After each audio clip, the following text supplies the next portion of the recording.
ধাক্কার পর ধাক্কা, একদিনে আদালতে জোড়া ধাক্কা কালীঘাট তৃণমূলের। একদিকে অভিষেকের ভয়েস স্যাম্পল টেস্ট মামলায় হস্তক্ষেপ করল না, রক্ষা কবচও দিল না আদালত। আবার অন্যদিকে অ্যাকাউন্ট ফ্রিজ মামলায় দ্রুত শুনানির কালীঘাট তৃণমূলের আবেদন খারিজ হয়ে গেল কোর্টে। নিজে আদালতে ধাক্কা খেলেন আর আক্রান্ত কর্মীদের আইনি সাহায্য দিতে ফের চালু হলো এক ডাকে অভিষেক। জানিয়ে আমি স্টুডিওয়ে উপস্থিত প্রত্যেক অতিথির কাছে আসবো, তবে এই মুহূর্তে যে গুরুত্বপূর্ণ খবরে চোখ রাখবো, অপরূপা পোদ্দার আরামবাগের প্রাক্তন তৃণমূল সাংসদ, তার বিরুদ্ধে এফআইআর রুজু হলো পুলিশকে ধাক্কা দেওয়ার অভিযোগ। আর সেই অভিযোগে আগামীকাল শ্রীরামপুর থানায় তাকে সমন পাঠানো হয়েছে। আর একবার বলবো, অপরূপা পোদ্দার প্রাক্তন তৃণমূল সাংসদ, তার বিরুদ্ধে এফআইআর রুজু হয়েছে। আরামবাগের প্রাক্তন তৃণমূল সাংসদ, তার স্বামীকে আপনারা জানেন যে আজই গ্রেফতার করেছে এনআইএ। পুলিশকে ধাক্কা দেওয়ার অভিযোগে অপরূপা পোদ্দারকে শ্রীরামপুর থানায় আগামীকাল হাজিরার জন্য সমন পাঠানো হয়েছে। আবির দত্ত আমাদের প্রতিনিধি আরো বিস্তারিত এই নিয়ে বলবেন। আবির, কি কারণে এফআইআর? দেখো, যেটা পুলিশ সূত্র থেকে জানা যাচ্ছে যে আজকে যখন এনআইএ এর তরফ থেকে তার স্বামীকে গ্রেফতার করে নিয়ে যাওয়া হচ্ছিল, তার আগে থেকেই সেখানে অ্যাজিটেশন চলছিল এবং যে বিক্ষোভ করা হচ্ছিল সেগুলো মূলত অপরূপা পোদ্দারের অনুগামীরা।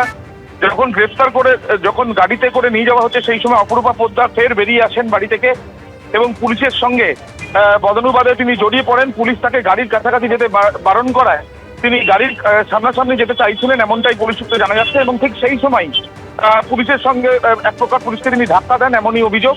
একটি কমপ্লেন হয়েছে এবং যেটা জানা যাচ্ছে যে এফআইআর রুজু করা হয়েছে। এফআইআর রুজু করার পর তাকে শ্রীরামপুর থানাতে আগামীকাল হাজিরা দেওয়ার নোটিশ দেওয়া হয়েছে, এমনটাই পুলিশ সূত্রে খবর। অর্থাৎ তাকেও সমন পাঠানো হলো এবং তার সাথে সাথে এই ঘটনা কেন, যে লিখিত অভিযোগ হয়েছে, যে অভিযোগের ভিত্তিতে এফআইআরও শুরু হয়েছে এবং তাকে আগামীকাল হাজির থাকতে বলা হয়েছে, এমনটাই জানা যাচ্ছে পুলিশ সূত্র থেকে। ধন্যবাদ আবির। আপনারা জানেন যে ডিজে মামলায় আরো বিপাকে অভিষেক বন্দ্যোপাধ্যায়, এই কারণে রক্ষা কবচ তাকে আদালত দেয়নি এবং এই মামলায় আদালত হস্তক্ষেপও করেনি। আজকে আদালতে শুনানিতে ঠিক হলোটা কি, আরো বিস্তারিতভাবে জানার জন্য সরাসরি কথা বলবো। সৌভিক মজুমদার আমাদের প্রতিনিধি রয়েছেন। সৌভিক, দেখো, এই যে মামলা ছিল, অর্থাৎ ডিজে মামলায় কণ্ঠস্বর সংক্রান্ত একটি আবেদন বা আলাদা করে যে মামলা অভিষেক বন্দ্যোপাধ্যায় করেছিলেন, সেই মামলাতে কোনো রকম হস্তক্ষেপ আজকে মাননীয় বিচারপতি তীর্থঙ্কর ঘোষ করেননি। তিনি এই মামলা ছেড়ে দিয়েছেন।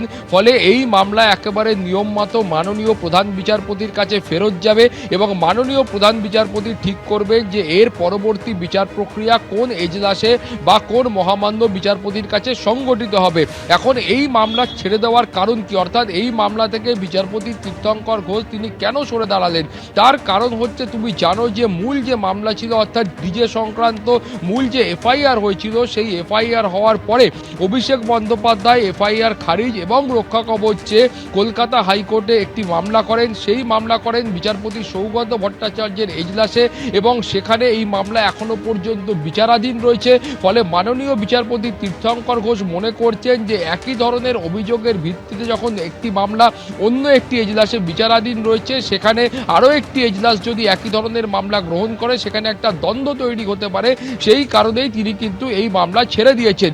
এবং তার পাশাপাশি তোমাকে একই সঙ্গে বলবো যে এই মামলাতেও আলাদা করে অভিষেক বন্দ্যোপাধ্যায়ের তরফ থেকে একটা রক্ষা কবচের বা একটা প্রোটেকশনের আবেদন করা হয়েছিল, সেই আবেদন কলকাতা হাইকোর্ট খারিজ করেছে। এখন আইনজীবীরা বলছেন যে মূল যে মামলা রয়েছে, সেই মামলাতে রক্ষা কবচ ইতিমধ্যে কলকাতা হাইকোর্টের তরফ থেকে দেওয়া রয়েছে এবং যেখানে শর্ত হিসাবে বলা হয়েছে যে এই মামলার ইনভেস্টিগেশনের জন্য অভিষেক বন্দ্যোপাধ্যায়কে সব রকমভাবে সহযোগিতা করতে হবে। পুলিশের তরফ থেকে বা সিআইডির তরফ থেকে তাকে যখন ডেকে পাঠানো হবে তখন তাকে হাজিরা দিতে হবে এবং ইনভেস্টিগেশনের ক্ষেত্রে সহযোগিতা করতে হবে। এবং তার পাশাপাশি কলকাতা হাইকোর্ট এটাও স্পষ্ট করে বলে দিয়েছিল যে কোথাও গিয়ে অভিষেক বন্দ্যোপাধ্যায় তিনি এই শর্ত না মানলে বা শর্ত ভঙ্গ করলে সেক্ষেত্রে পুলিশের আধিকারিকরা বা সিআইডির আধিকারিকরা কলকাতা হাইকোর্টে আসতে পারবেন এবং এসে এটা বলতে পারবেন যে অভিষেক বন্দ্যোপাধ্যায় কলকাতা হাইকোর্টের তরফ থেকে যে শর্ত দেওয়া হয়েছিল, সেই শর্তকে তিনি লঙ্ঘন করেছেন। ফলে কলকাতা হাইকোর্ট যেন উপযুক্ত পদক্ষেপ গ্রহণ করে। এখন ফলে অভিষেক বন্দ্যোপাধ্যায়ের আইনজীবীরা এখন সেই আশঙ্কায় প্রকাশ করছেন যে এই আবেদন সরকারের তরফ থেকে করা হলে, তার পাশাপাশি যদি মাননীয় বিচারপতিরা রক্ষা কবচ প্রত্যাহার করে দেন, ফলে এই মামলার ক্ষেত্রে সেক্ষেত্রে অভিষেক বন্দ্যোপাধ্যায় গ্রেফতারের যে আশঙ্কা করছিলেন সেটা কিন্তু বাড়বে। সৌভিক, আপাতত তোমাকে ধন্যবাদ। অর্থাৎ এই ডিজে মামলায় যে উস্কানির অভিযোগ এবং যে অভিযোগে তার কণ্ঠস্বরের নমুনা দেওয়ার জন্য স্পষ্ট নির্দেশ ছিল। কিন্তু কি বলেছিলেন অভিষেক বন্দ্যোপাধ্যায় আমি একবার দর্শকদের স্মরণ করিয়ে দেবো, তারপর আমি অতিথিদের কাছে ফিরছি। দেখুন। বুকের পাটা থাকতে আপনার, আমি চাইবো, আপনি বলেছেন 15 দিন আমরা অমিত শাহ নাকি বাংলায় থাকবে, আমি অমিত শাহকে বলবো 4 তারিখ বাংলায় থাকবেন আপনি, 4 তারিখ দেখা হবে। আপনার কত বুকের পাটা, আপনি বাংলার মানুষকে বলছেন 23 তারিখ সব ঘরে ঢুকে থাকবে, বিজেপি আসার পর চুন চুনকে জেল মে ডালেঙ্গে। আরে মমতা ব্যানার্জির উদারতা, বদলা নয় বদল চাই বলেছিল 2011 সালে। সিপিএম এর হাড়মাতগুলো আজ বিজেপির জল্লাদ হয়েছে। সেদিন যদি উদারতা না দেখাতো আজকে অনুবীক্ষণ যন্ত্র দিয়ে খুঁজে পাওয়া যেত না। আর আমি মমতা ব্যানার্জির মতো উদার নই, বিজেপির সাথে বেশি উদারতা দেখাতে নেই। আর আমাদের সৌজন্যতা আমাদের দুর্বলতা নয়। যারা মানুষের প্রতি অবিচার করেছে, মানুষকে অপমানিত করেছে, তাদের জন্য এবার রবীন্দ্রসঙ্গীত না, এবার 4 তারিখ ডিজে বাজবে। তৈরি থাকো, তৈরি থাকো। চলবে না অন্যায়, টিকবে না ফন্দি, জনগণের আদালতে হতে হবে বন্দী।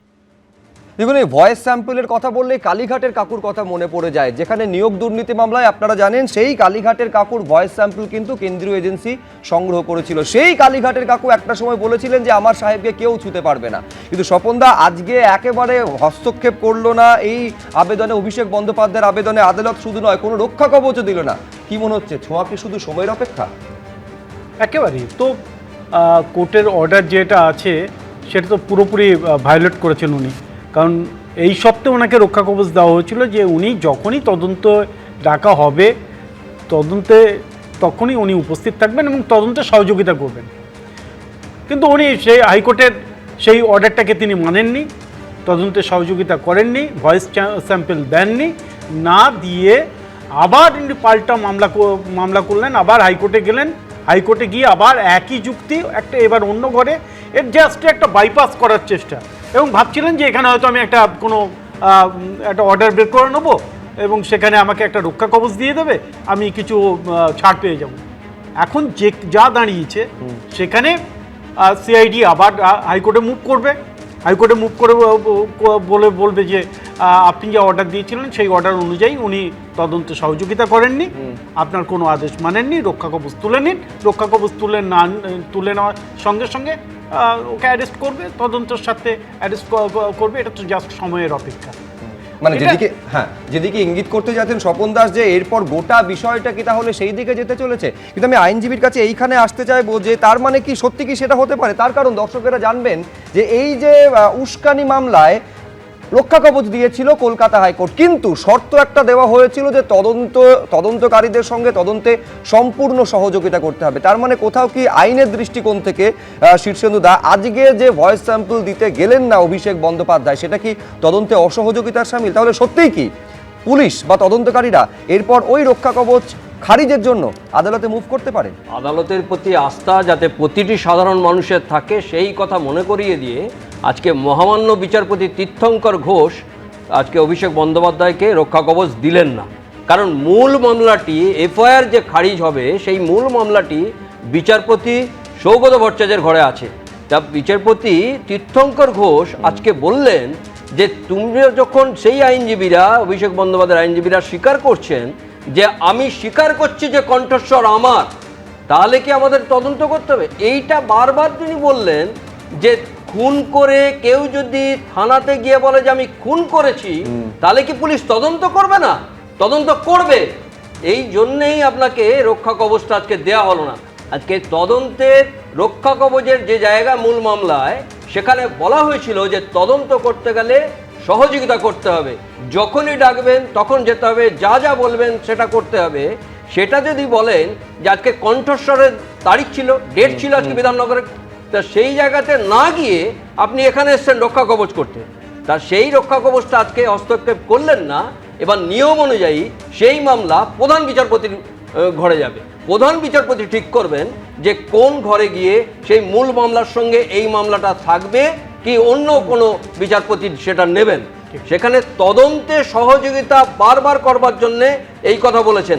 যদি নিজেরই কণ্ঠস্বর হয় আজকে বিচারপতি বলছেন তীর্থঙ্কর ঘোষ যে যদি নিজেরই কণ্ঠস্বর হয় তাহলে কি অসুবিধে একদম। আপনার ওখানে গিয়ে নমুনা দিতে তো পুলিশের কাছে অসুবিধাটা কোথায়? আপনি নিজে স্বীকার করছেন যে আমার কণ্ঠস্বর আর ডিজে বাজাবেন, তাহলে সেখানে এই উস্কানিমূলক মন্তব্য করছেন, সেখানে তদন্তের সহযোগিতা করবেন না কেন? এবার তদন্তে যদি সহযোগিতা না করেন তাহলে তো রক্ষা কবচ দেওয়া যাবে না। সেইটাই অপেক্ষা করছেন যে রক্ষা কবচ আপনি পাবেন কি পাবেন না, সেটা মূল মামলায় যখন শুনানি হবে তখন সেদিন সেই শুনানি হবে যে আপনি রক্ষা কবচ পাবেন কি পাবেন না। নিজেরা স্বীকার করে নিচ্ছেন যখন, তখন এইরকম হবে না। সেখানে গিয়ে যা বলার সেটা বলুন, বারবার কিন্তু একেবারে মহামান্য বিচারপতি তীর্থঙ্কর ঘোষের যে অবজারভেশন ছিল, যে পর্যবেক্ষণ ছিল, একেবারে সেটা তুলে ধরছিলেন আইনজীবী শীর্ষেন্দু সিনহা রায়। আমি দেবনারায়ণদার কাছে আসবো, কিন্তু আজকে এই গোটা বিষয় নিয়ে কুণাল ঘোষ কি বলছেন, বেলেঘাটা তৃণমূল বিধায়ক, দেখুন একবার। আমাকে একবার একটি কেসে ভয়েস টেস্টের জন্য বলেছিল, আমি তো নাচতে নাচতে গিয়ে দিয়ে এলাম। আমার তো জানারও খুব কৌতূহল ছিল ভয়েস টেস্ট কিভাবে হয়, কি হয়। আমি তো গিয়ে দিয়ে এসেছিলাম, কৌতূহল লেগেছিল জিনিসটা কি। আমাকে একটা সেন্ট্রাল এজেন্সি একবার আমায় ডেকে বলেছিল আপনার একটা ভয়েস টেস্ট নেওয়া হবে, তার জন্য একটা কনসেন্ট চাই, দেবেন? হলো হ্যাঁ নিন, আমি দেখতে চাই ভয়েস টেস্ট জিনিসটা কীরকম। সে একটা রুদ্ধশ্বাস ব্যাপার, নানা রকম যন্ত্রপাতি, আওয়াজ পড়ানো, সে মারাত্মক ব্যাপার। তো আমার সেই কৌতূহল থেকে আমি গিয়ে নাচতে নাচতে দিয়ে এসেছিলাম। দেখুন দেবনারায়ণ দা কি এটাকে কোথাও কুণাল ঘোষের অভিষেক বন্দ্যোপাধ্যায়ের দিকে খোঁচা বলে মনে করছেন? মানে আমি যদি ভয়েস টেস্ট দিতে যেতে পারি, আমার যদি কোনো আপত্তি না থাকে, আপনার কিসের আপত্তি? এই ভয়েস টেস্ট দিলে তারই তো ভয়েস, তিনি যদি ভয়েস টেস্টটা দিতে, নমুনাটা জমা দিতে, তাহলে অসুবিধা কি ছিল? কিছু কি লুকোনোর চেষ্টা নাকি? না, আমি ওই প্রশ্নের ওভাবে উত্তর দেবো না। আমি শেক্সপিয়ারের ওথেলোর একটা বক্তব্য রাখছি, সেখানে শেক্সপিয়ার বলেছিলেন, O beware my lord of jealousy, it is a green eyed monster which doth mock the meat it feeds on. ও হে প্রভু, প্রতিহিংসার ব্যাপারে সতর্ক হও। এটা হলো সবুজ চোখের মনস্টার, যা যা নিজে খায়, অপরের প্রতি প্রতিহিংসার আগুন জ্বালায়। আজকে মায়াবতী বলেছে, শুনেছেন তো? কথা শেষ করিনি। আজকে শুধু এ কথা বলেনি, অমিত শাহ, দিলীপ ঘোষ, শুভেন্দু অধিকারীও বলেছিল সুদে আসলে বদলা নেব, কেউ রেহাই পাবে না। এই বদলা একটা লোক বহুবার বলেছে, এর তো কোনো বিচার হচ্ছে না। হ্যাঁ, ও বলেছে ওর অন্যায়ের বিচার হোক, ভয়েস টেস্ট হোক, কিন্তু আরো তো অনেকেই বলেছে। আমি তো সেটাই বলছি, ভয়েস স্যাম্পলটা দিতে অসুবিধা কোথায়? আমার কথাটা উত্তর দিতে হবে। তার তো অনেকেই বলেছিল, এমনকি এই যে আজকে যে যাকে ধরা হয়েছে দিলীপ ঘোষ, তো ওই রামনবমীর দিন অস্ত্র নিয়ে উঠেছিল, আরে লাথি মেরে বাংলাদেশে পাঠিয়ে দেবো, তাই বলার ফলে বিরোধীরা লাথি মেরে বাংলাদেশ, কই কিচ্ছু তো হয়নি। বহু বলেছে, কিন্তু আমার প্রশ্ন, অভিষেক বলেছে অভিষেক শাস্তি পাক, বড় কথা না, কিন্তু আর সবার কি হবে? সবাই মুক্তি হয়ে যাবে। আপনার প্রশ্ন বলছেন, আমার প্রশ্নের উত্তর দিচ্ছেন না। কুণাল ঘোষ বলছেন আমি ভয়েস টেস্ট দিতে গেলাম, অভিষেক বন্দ্যোপাধ্যায় কেন গেলেন না? না, আমার তো এটাই প্রশ্ন, অভিষেক বন্দ্যোপাধ্যায় যেতে অসুবিধা কি আছে? কিন্তু আমার প্রশ্নটা সবাইকে যেতে হবে। আজকে কেন সবাইকে যেতে হবে তো বলছেন, কিন্তু অভিষেক বন্দ্যোপাধ্যায় যাচ্ছেন না কেন? আমি বলছি আমি বলছি কেন বারবার কেন তদন্তকারীর তদন্ত এবং ডাকগুলোকে অভিষেক বন্দ্যোপাধ্যায় এড়িয়ে যাচ্ছেন? আপনারা জানেন যে এই সই জালিয়াতি মামলায় তিনবার সিআইডি তলব করেছিল, একেবারে নোটিশ পাঠিয়েছিল। শেষমেশ কলকাতা হাইকোর্টের নির্দেশের পর তিনি সিআইডির জিজ্ঞাসাবাদের মুখোমুখি হতে বাধ্য হয়েছিলেন, অর্থাৎ তিনবার তিনি ওই সমন এড়িয়ে গিয়েছেন। এবারেও আজকে যে ভয়েস স্যাম্পল জমা দেওয়ার কথা ছিল, তিনি সেখানে গেলেন না। বারবার তদন্তকারীদের এই সমন বা ডাককে তিনি এড়িয়ে যাচ্ছেন কেন? নিজে কিন্তু বারবার বলছেন আমি ল অ্যাবাইডিং সিটিজেন, আমি যতবার ডাকবে ততবার যাব। কেন? তার কারণ হচ্ছে উনি নিজেকে এখনো মানে একটা খুব গুরুত্বপূর্ণ অপরিহার্য রাজনৈতিক ব্যক্তিত্ব পশ্চিমবঙ্গের বলে এখনো এই ভ্রমটা, এই ভুল মনোভাবটা, ভাবনাটা ওনার মধ্যে আছে যে ওনাকে 10 বার ডাকলে তবে একবার আসবো, এই যে ব্যাপার। এবং বারবার আমি এড়িয়ে গেলেও আমার কিছু হবে না, আমি ঠিকই রক্ষা কবচ পেয়ে যাব। এই যে লাস্ট যে সিআইডি যে উনি যখন এলেন, তখন তো আগে রক্ষা কবচের কথা এলো, তারপরে উনি গেলেন। রক্ষা কবচ ছাড়া উনি যাওয়ার জন্য যথেষ্ট জায়গায় নেই, কারণ উনি জানেন যে রক্ষা কবচ না থাকলে যে কোনো দিন উনি অ্যারেস্ট হবেন।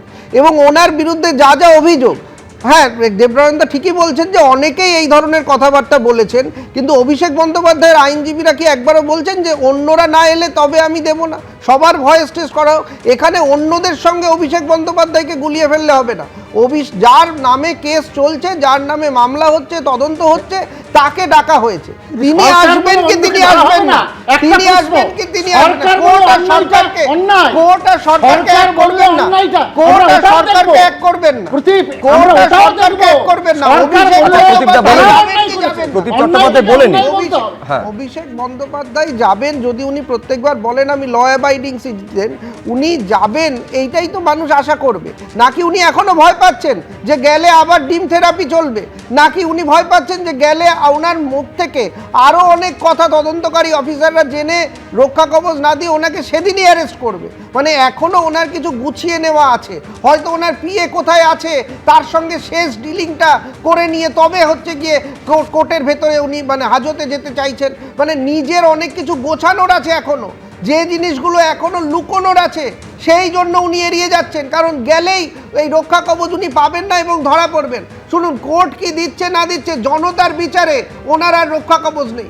অভিষেক বন্দ্যোপাধ্যায় যেভাবে কথা বলেছেন, যেভাবে তৃণমূল কংগ্রেস কর্মীদের অযথা স্বপ্ন দেখিয়েছেন এবং তাদেরকে প্ররোচিত করেছেন যে তারা অন্যদের ওপরে অত্যাচার চালিয়ে যাক, দুর্নীতি চালিয়ে যাক, কারণ তৃণমূল কংগ্রেস থাকবে, এই যে একটা অলীক কল্পনা, যখন দেখতেই পাচ্ছেন যে তার দলের মধ্যে তার নেতৃত্ব নিয়ে প্রশ্নচিহ্ন, তার যে আইপ্যাক সংস্থা ঠিকমতো রিপোর্ট দেয়নি, কিসের ওপরে ভিত্তি করে উনি বলেছিলেন যে ডিজে বাজাবেন, কিসের ওপরে ভিত্তি করে সাধারণ তৃণমূল কংগ্রেসের যারা কর্মী তাদেরকে মার খাওয়ার মতো জায়গা, কেন মার খেয়েছে? কারণ তারা দাদাগিরি করতে গেছে, তাই তাদের অশান্তি হয়েছে, ভায়োলেন্স থেকে মার খেয়েছে। একেবারে ডিজে বাজাবেন শুধু বলেননি, কোন সময় কবে ডিজে বাজানো হবে সেই একেবারে সময় পর্যন্ত বেঁধে দিয়েছিলেন। আজকে সেই ডিজে বক্তব্য এবং উস্কানির অভিযোগ, সেটা নিয়ে কিন্তু তার বিড়ম্বনা বাড়লো।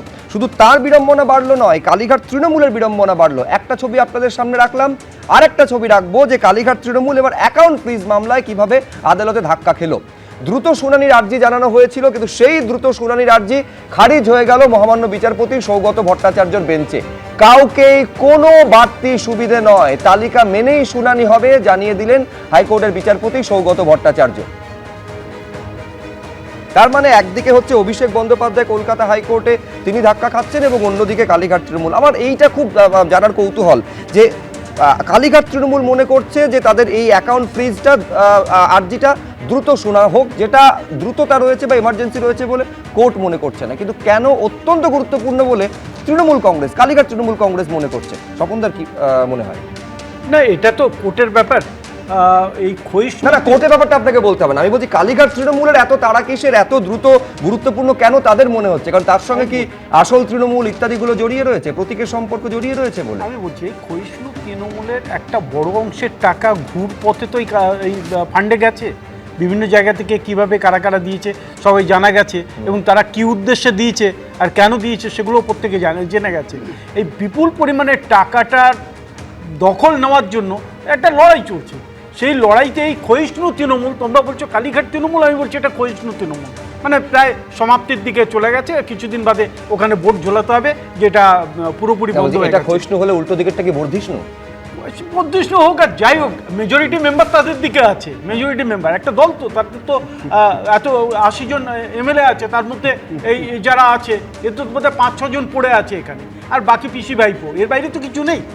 আজকের একটা জিনিস বুঝতে হবে, শুধু ওই টাকাটার দখল নয়, এরা তো সব কিছুতে একটা দখলদারির ভূমিকা নিয়েছিল। আজকে যদি তুমি দেখো অভিষেকের যে কারণগুলোতে তারা আজকে হাইকোর্টে ছুটছে বা যা বলছে, জাস্টিস সৌগত ভট্টাচার্যের ঘরে মামলা, সেই মামলা থেকে আবার সেখানে একটা রক্ষা কবচ পেয়েছেন, সেখানে তাকে বিভিন্নভাবে তাকে যা যা যা শর্ত দিয়েছিল তিনি বুক দর্পে বলেছিলেন আমি সমস্ত তদন্তে সহযোগিতা করব, সব কিছু করবার পরও তিনি আজকে সেই এখনো একটা ভাব যে আমরা এখনো ক্ষমতায় আছি, আমরা এখনো এত দম্ভ, পিসি ভাইপোর এত দম্ভ, আমরা এখনো ক্ষমতায় আছি, আইন টাইন কোনো মানার দরকার নেই, আগেও মানিনি এখনো মানবো না, আমাদেরকে যা আমরা মনে করছি সেটাই করব এবং আমরা যাব না। আরে তুমি নিজেই স্বীকার করছো এটা তোমার ভয়েস, আর তোমার যদি ভয়েস হয় স্যাম্পল দিয়ে দাও, তারপর ইনভেস্টিগেশন যেমন করার হবে, বিচার যা হওয়ার তাই হবে। একেবারে তদন্তের সহযোগিতার সঙ্গে তো তার একেবারে সেখানে যাওয়া এবং ভয়েস স্যাম্পল দেওয়া সরাসরি যুক্ত রয়েছে। কিন্তু আমি এইখানে দেখাতে চাইবো দর্শকদের, এর আগে এই যে একেবারে ফান্ড নিয়ে, তহবিল নিয়ে ঠিক কি বলেছিলেন বিরোধী দলনেতা বিধানসভার ঋতব্রত বন্দ্যোপাধ্যায়, দেখাবো। তদন্তের জন্য আমাদের একাধিক এমএলএ তারা কমপ্লেন দায়ের করেছেন। অরূপবাবু তো করেছেনই, অরূপবাবু তো আমাদের এখানে, অরূপ বিশ্বাস অন্যতম সহসভাপতি। আমরা আজকে সর্বসম্মতিতে সিদ্ধান্ত নিয়েছি যে স্পেশাল অডিটর নিয়োগ করতে হবে। আমরা যা নিয়ম আছে, নর্মস আছে, রেগুলেশনস আছে, রুলস আছে, হুইমস অ্যান্ড ফ্যান্সিতে হচ্ছে কোনো স্ট্রাকচার চলে না, কোনো কাঠামো চলে না। মানে হুইমস অ্যান্ড, এটা মগের মুলুক নয়, মানে শিব ঠাকুরের আপন দেশে আইন কানুন সর্বনেশে, যেহেতু এটা নয়। ভোটের 2 মাস পর ঘুম ভাঙল কালীঘাট তৃণমূলের। ভোটের প্রায় 2 মাস পর অভিষেকের নামে হেল্পলাইন ফের চালু হলো। ভোট পরবর্তী হিংসায় আক্রান্তদের জন্য হেল্পলাইন চালু হয়েছে। আইনি সাহায্য দিতে চালু হলো এক ডাকে অভিষেক। মিথ্যে মামলায় জড়িয়ে দেওয়া হলে আইনি সহায়তা দেওয়া হবে।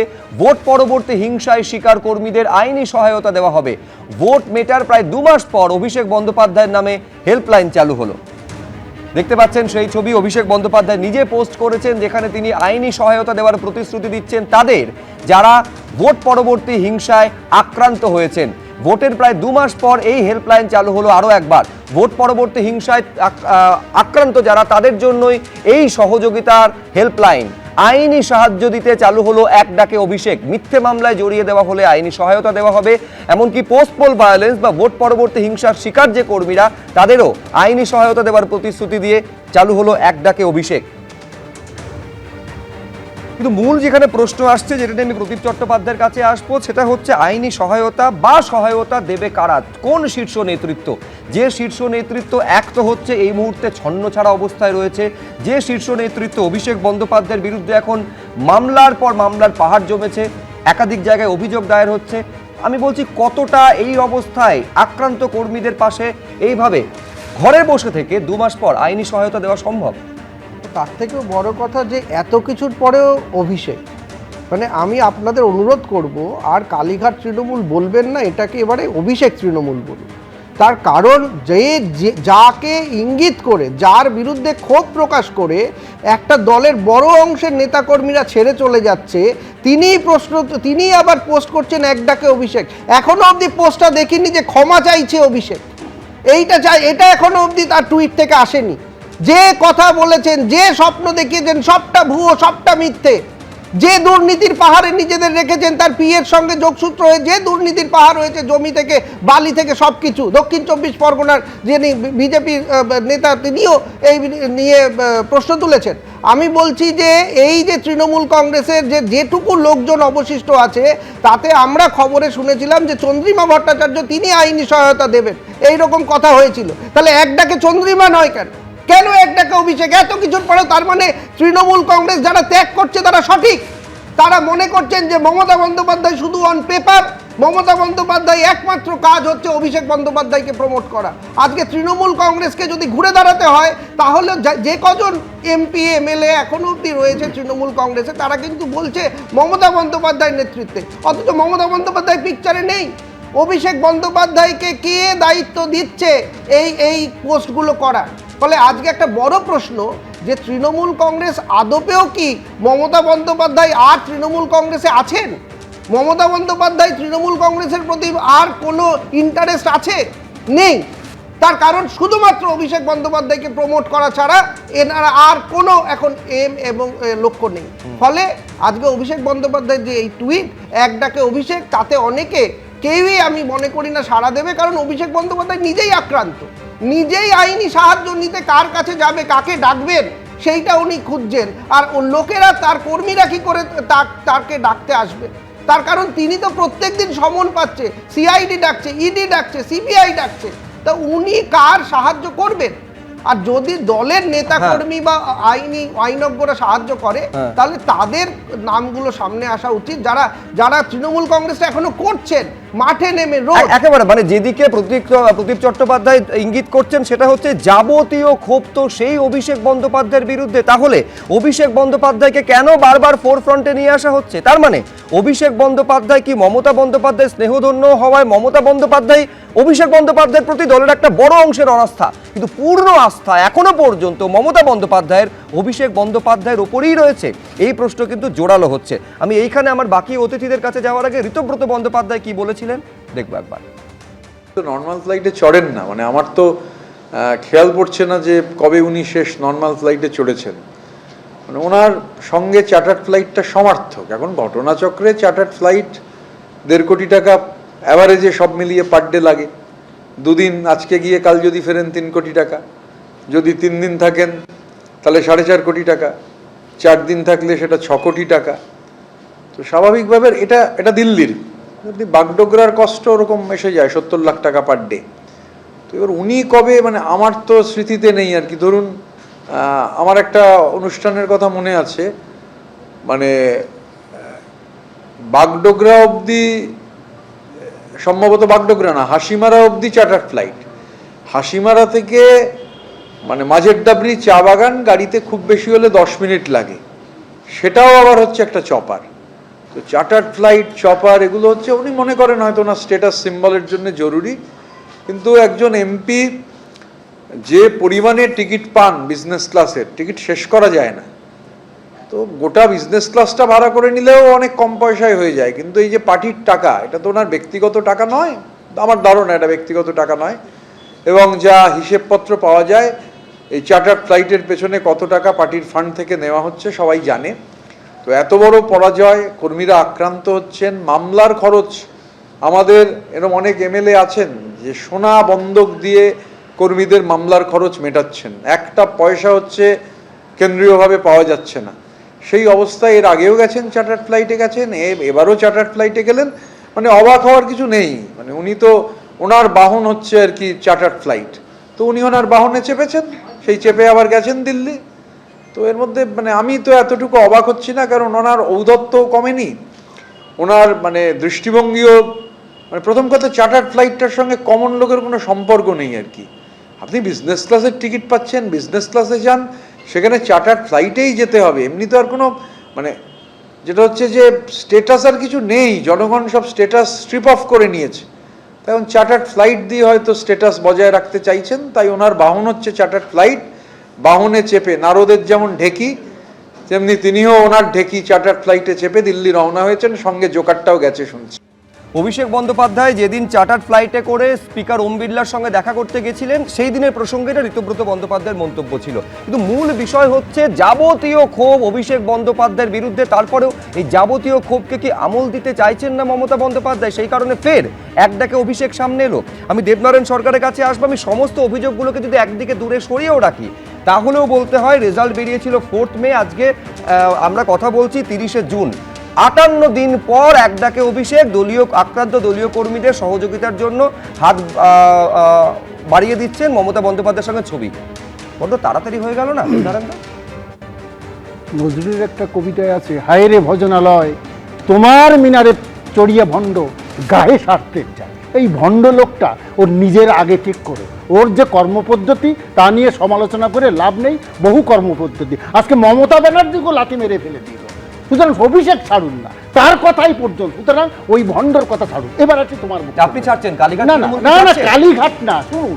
আর স্বপনদা একটা কথা বললো না, ও শেষ হয়ে গেছে, 2029 সামনে আছে, শেষ কোনোদিন পলিটিক্সে হয় না, কোনোদিন আমি তো আগেও বলেছি, in war you may only be kingdoms, but in politics once। মানে উইনস্টন চার্চিল বলেছিল, মানে যুদ্ধে তুমি অনেকবার, একবারও মৃত্যু হতে পারে, পলিটিক্সে মৃত্যু হয় না, মরার পরে আবার বাঁচে, সুতরাং এটা পলিটিক্সে যায় না। সুতরাং এখনো পর্যন্ত বলেছে, একটু আগে তো প্রতীক বললো মমতা বন্দ্যোপাধ্যায়, এখনো মমতা আছে। এখন না না না, মমতা নিশ্চয়ই 21 জুলাই আসছে, মমতা বন্দ্যোপাধ্যায় ডেকেছে, দিদিকে বলো কেন এলো না? দিদিকে বলো কেন এলো? ভিক্টোরিয়া হাউসের সামনে কোনো পারমিশন হবে না, তো সিপি স্পষ্ট বলে দিয়েছেন। এই যে অভিষেক বিজ্ঞপ্তিও জারি হয়ে গেছে আজকে, দেবে না কেন? দিতে পারলে তার আছে বলছে আইনি। খুব স্পেসিফিক প্রশ্ন আমি বলছি, কালীঘাট তৃণমূলের সঙ্গে এই মুহূর্তে যে কজন রয়েছে তাদের সম্পূর্ণ আস্থা তো মমতা বন্দ্যোপাধ্যায়ের উপরে রয়েছে। আমি বলছি তাহলে দিদিকে বলো সামনে না এসে একটাকে অভিষেক কেন? কোনো কারণ নেই, মমতা বলেছে বলে অভিষেক আইনি সাহায্য করতে, তাতে অসুবিধা কি? নেতৃত্ব মমতা, এতে তোমার কি চিন্তা? আমি বলছি নেত্রী মমতা বন্দ্যোপাধ্যায়, যারা নেত্রী মমতা বন্দ্যোপাধ্যায়ের উপর, আমি আপনার প্রশ্নটাই তো আমি আবার সামনে রাখছি, সেটা হচ্ছে নেত্রী মমতা বন্দ্যোপাধ্যায়ের প্রতি এখনো যারা আস্থা রাখছেন তারা আমি বলছি তাদের জন্য দিদিকে বলো না বলে একটাকে অভিষেক কেন? স্বপন দাস, এবার তুমি আমি বলছি, এই অনাস্থার কারণেই তো 20 জন সাংসদ বিদ্রোহী হয়েছেন এবং এনসিপি এর সাথে মিশে গেছেন। যাবতীয় ক্ষোভ লোকসভা সংসদ থেকে শুরু করে পরিষদীয় দলে ভাঙনের একটা বড় কারণ তো হচ্ছেন অভিষেক বন্দ্যোপাধ্যায়। স্বপন দাস, আপনাকে আমি ডিস্টার্ব করি না, প্রথম কথাটা হচ্ছে নিজে আইনের হাত থেকে বাঁচার জন্য ফাঁকফোকর খুঁজে যাচ্ছেন, এ ঘর ও ঘর ঘুরে যাচ্ছেন। নিজে আগে আইনের হাত থেকে বাঁচুন, তারপর তো অন্যকে বাঁচাবেন। এক ডাকে অভিষেক, এখন এর কারণটা হচ্ছে দেখো নিজেকে বাঘ ভাবত, আর তৃণমূলের যারা ছিল এরা তো সব চাকর বাকর, ওর আদেশ শিরোধার্য করে মোটামুটি সবাই ওর কাছে পৌঁছানোর চেষ্টা করতো। ওর হচ্ছে আজকে যখন বাঘ নয়, বাকচাল পড়া বাঘ, নকল বাঘ, এখন ক্ষমতা হারানোর পর নখ দন্তহীন এমন একটা পর্যায়ে নিজেকে এসছে, সেখান থেকে ভেসে ওঠার চেষ্টা কি এক ডাকে অভিষেক। আরে ভাই ডাকটা কি দেবে? কেউ থাকলে তো, তৃণমূলে তো কিচ্ছু নেই এখন, আর কেউ যেতেও চায় না। তার দলের যারা আছে তারা ওকে চোর বলে, দুর্নীতিগ্রস্ত বলে, লুটপাট করেছে বলে, এমন কিছু অভিধানের শব্দ নেই যা ওর সম্বন্ধে তারা ওর দলের লোকেরা ব্যবহার করেন না। আজকে তার দলের মধ্যে যার এই ভাবমূর্তি, সে নিজের ভাবমূর্তিটা কি করে না মানুষের কাছে আসবে, কর্মীরা কি করে তাকে ভরসা করবে? তৃণমূলের যেটুকু বেঁচে থাকা অংশ আছে, এখনো পর্যন্ত আছে, আমি তো বলতে পারি না তারা এত একটা বড় ভোট পেয়েছিল, তারপরে আমি 2,60,00,000 ভোট পাওয়ার 3 কোটি 2,60,00,000 ভোট পাওয়ার পর একটা দলকে আমি যদি বলি রাতারাতি শেষ হয়ে গেছে, এটা সম্ভব নয়। কিন্তু এই মুহূর্তে অভিষেক ব্যানার্জি নিজে শেষ হয়ে গেছে। মমতা ব্যানার্জির হাত যদি তার মাথার থেকে উঠে যায়, অভিষেক ব্যানার্জিকে খুঁজে পাওয়া যাবে না। আমি বলছি আজকে খুঁজে পাওয়া যাবে না। মমতা ব্যানার্জি থেকে বাঁচিয়ে রেখেছেন, ভাসিয়ে রেখেছেন। এই জন্য তিনি আজকে বলছেন এক ডাকে অভিষেক। কোথায় ছিল? এই তো দিন 15 তো খুঁজেই পাওয়া যাচ্ছিল না। আমরা ভাবছিলাম কোথায় গেল কোথায় গেল, এ তো দেখছি আর একটা রাহুল গান্ধী, এ তো খুঁজেই পাওয়া যায় না। তো আজকে তিনি হঠাৎ বললেন এক ডাকে অভিষেক। ভাই এক ডাকে অভিষেক কেন? 10টা ডাক দিন অভিষেককে। কে ডাকবে? আমি তাদেরকে দেখতে চাইছি। বিজেপির সরকার আছে, বিজেপির সরকার আছে বলে এখনো পর্যন্ত জেলে যায়নি। আমরা আইনের মাধ্যমে আইনের শাসন প্রতিষ্ঠা করতে চাই। Law will take its own course. আমি বলছি আরেকটু ব্যাখ্যা করবেন, বিজেপি সরকার আছে বলে এখনো জেলে যায়নি বলতে? আমরা আইনের মাধ্যমে করতে চাইছি। মমতা ব্যানার্জির মতো ফলস মিথ্যা মামলা দিয়ে পুলিশকে বলে দিলাম তুলে আনো, এক্ষুনি ভরে দাও, আমরা ওই ধরনের চাই না। আইন আইনের মধ্যে চলবে এবং আইনি পথে তার বিচার হবে, আইনি পথেই অভিষেক জেলে ঢুকবে, এটা নিশ্চিত থাকুন। কিন্তু আমি বলছি মূল প্রশ্নটা সে একই জায়গায় রয়ে গেল। যার বিরুদ্ধে অভিযোগের পাহাড়, নিয়োগে দুর্নীতি থেকে শুরু করে একেবারে বালি পাচার, কয়লা পাচার তো রয়েছে, তার সঙ্গে একের পর এক দুর্নীতির অভিযোগ জমা হয়েছে। সেটা মাটির দুর্নীতি হতে পারে, সেটা আমফানের ত্রাণে দুর্নীতি হতে পারে, এমনকি আপনারা জানেন যে শ্রদ্ধার্ঘ্য প্রকল্প, সেখানে পর্যন্ত দুর্নীতি হয়েছে বলে অভিযোগ সামনে এসেছে। যার বিরুদ্ধে এত দুর্নীতির পাহাড়, তার ওপর এই কার্যত অন্ধ ভরসা মমতা বন্দ্যোপাধ্যায় করছেন কি কারণে? যে কারণে সেই অভিষেক বন্দ্যোপাধ্যায়ের উপর ক্ষোভ জানিয়ে কার্যত দল এখন আড়াআড়ি বিভক্ত হয়ে গিয়েছে। পরিষদীয় দল থেকে শুরু করে সংসদীয় দল, এমনকি পুরসভায় কার্যত ভাঙনটা আরও স্পষ্ট হচ্ছে বলে অনেকে বলছেন। আমি এইখানে শীর্ষেন্দু সিনহা রায়ের কাছে যাওয়ার আগে এই নিয়ে দেখাবো কুণাল ঘোষ কি বলেছিলেন এবং তারপর কি বলেছেন। প্রথমে দিল্লি যাওয়া নিয়ে কি বলেছিলেন এবং আজকে এই এক ডাকে অভিষেক নিয়ে কি বললেন পরপর। অভিষেক বন্দ্যোপাধ্যায় কোন ফ্লাইটে গেছেন, সেটা যাত্রীবাহী সাধারণ বিমান না চার্টার বিমান বা কোনো বিশেষ বিমান, আমি বলতে পারবো না। এখন এই বিষয়ে আমি কথা বলার কেউ নই। কিন্তু পার্টির খরচা করে যদি কেউ বিমান ভাড়া করে গিয়ে থাকে, তাহলে আমি কোনো মতে সেটা সমর্থন করছি না। এটা দলের একটা সামগ্রিকভাবে দলের কেন্দ্রীয় হেল্পলাইন না, এটা অভিষেকের ব্যক্তিগত কোনো উদ্যোগ? আমি যেহেতু জানি না, আমি না জেনে আমি মন্তব্য করব না। না, এরকম কোনো আলোচনা হয়নি। ওয়ার্কিং কমিটিতে যেটা আলোচনা হয়েছিল যে সকলকে পাশে থাকতে হবে, কর্মীদের পাশে থাকতে হবে না, আমি ওরকম এক ডাকে ওই রকম আমি যেটা হবে, এটা তো একটা দল, ফলে একটা দলের একটা কেন্দ্রীয় হেল্পলাইন, আমি ওরকম আলাদাভাবে আমার কাছে যেটা খবর আসবে আমি নিশ্চিতভাবে হেল্প করব না। তার মানে কি কোথাও এই ইঙ্গিতটা স্পষ্ট হলো যে এইটা সর্বসম্মতিক্রমে নেওয়া সিদ্ধান্ত নয়, একা অভিষেক বন্দ্যোপাধ্যায় নেওয়া সিদ্ধান্ত? আমি বলছি এটা নিয়েও কি কালীঘাট তৃণমূলে আর একটা ভাঙনের মধ্যে আর একটা ভাঙন দেখা যাচ্ছে? আমি জানি না। শীর্ষেন্দু সিনহা রায়। তৃণমূল শুধু ক্ষমতা থেকে চলে যায়নি, একটা চক্রব্যূহে মামলার পর মামলাতে অভিষেক বন্দ্যোপাধ্যায় নিজেই জড়িত হয়ে গেছেন। এক পর একটা ডাক পড়ছে তার। কে ডাকবে? উনি ডাকবেন কোন ঘাটকে? কালীঘাটকে, উলবেড়িয়া ঘাটকে, নিমতলা ঘাটকে? কোথায় যাবে মানুষ?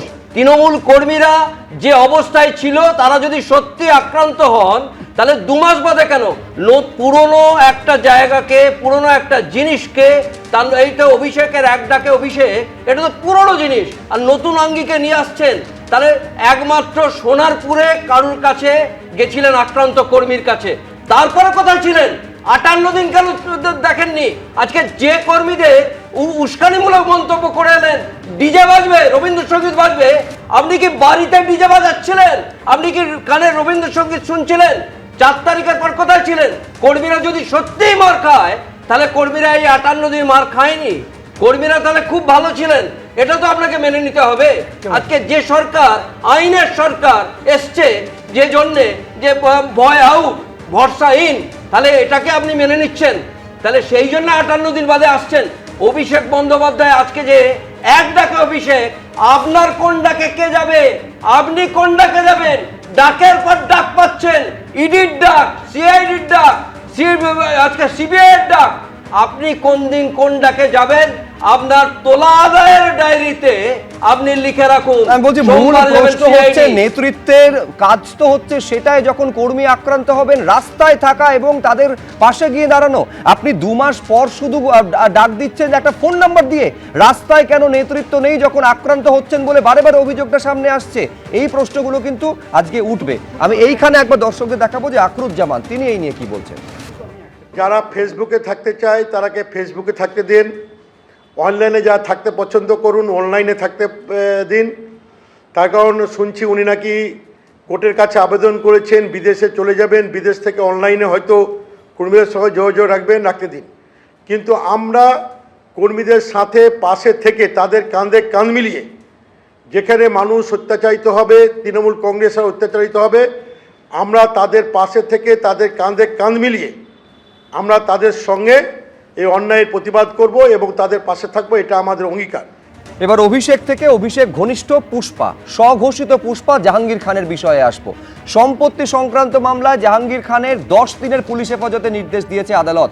কয়েক বছরে নিজের এবং তার স্ত্রীর নামে বিপুল সম্পত্তি করেছেন, এই অভিযোগে ফলতা থানায় বিজেপি নেতার তরফে অভিযোগ দায়ের হয়। আর অভিযোগের পরই শোন অ্যারেস্ট দেখিয়ে জাহাঙ্গীর খানকে নিজেদের হেফাজতে নিল পুলিশ।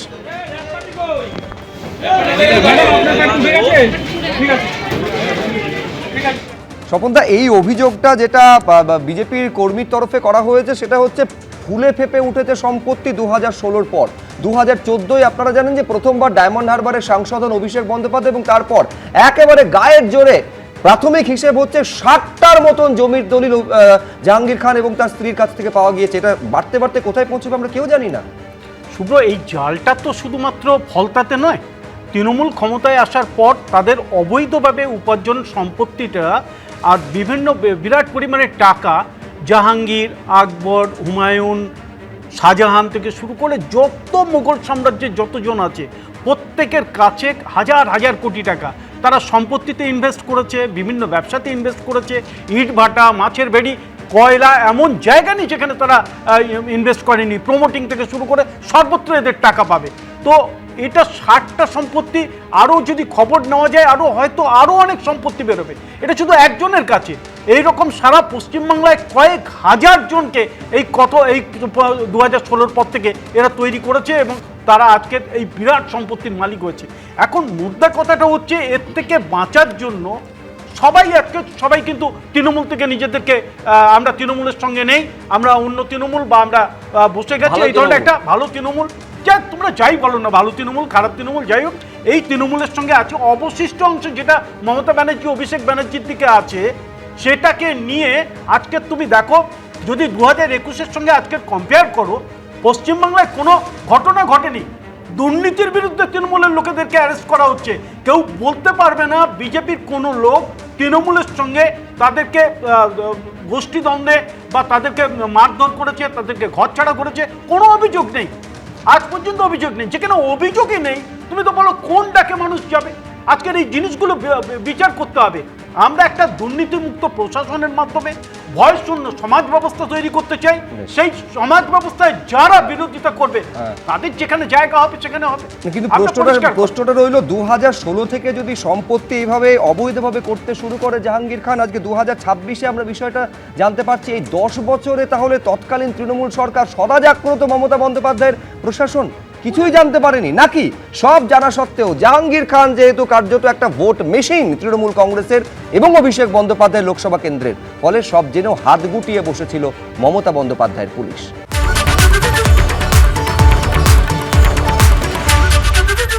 এবিপি আনন্দ, এগিয়ে থাকে, এগিয়ে রাখে।